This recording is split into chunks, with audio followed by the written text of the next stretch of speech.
Blender, it's this free software that a person can just download.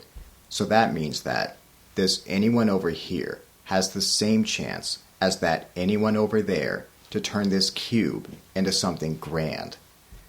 It's not like Blender is a free trial that's going to vanish in a few days.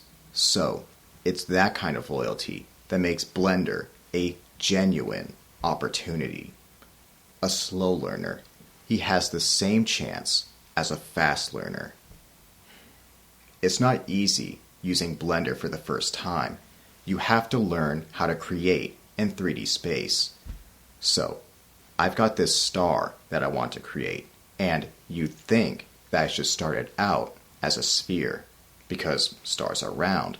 But no, it's better to start it out as a cube.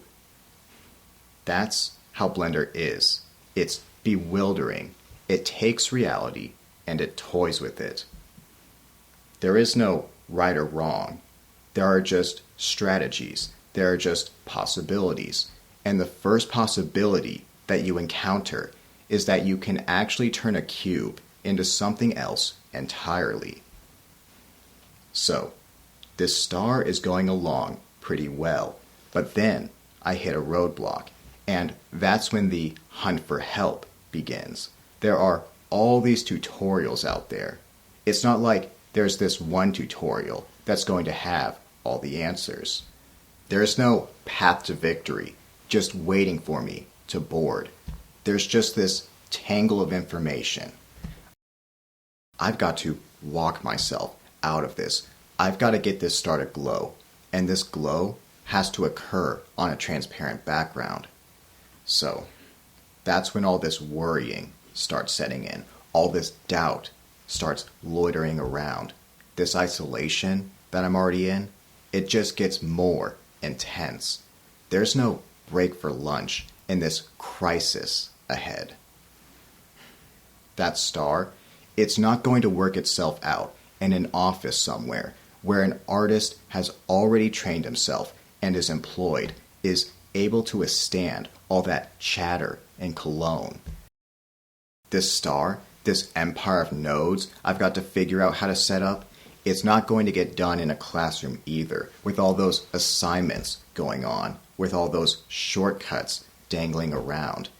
This star, it's going to get constructed in the isolation of all this thinking that's got to happen, all this solution bomb that's about to strike. The next time some mainstreamer comes up to me and asks why I don't get out of my house more, all that sunshine out there, all this intensity in here, there is no way to explain to someone out there in that mainstream that using Blender in here is more than just modeling toys to play with. No mainstreamer is going to be convinced that someone tooling around at his laptop all day is more than just a kid playing games.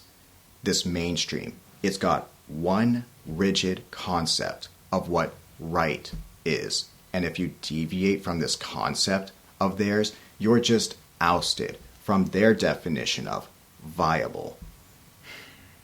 This nodescape I've built to get this star shine to be transparent, it works, but I don't understand why. That why, it involves render passes and alpha channels. I've got to master these concepts in order to get good at producing this kind of work. There's no just getting by. There's just every step of my destiny getting furnished by my own initiative. This isolation, it just gets more eternal.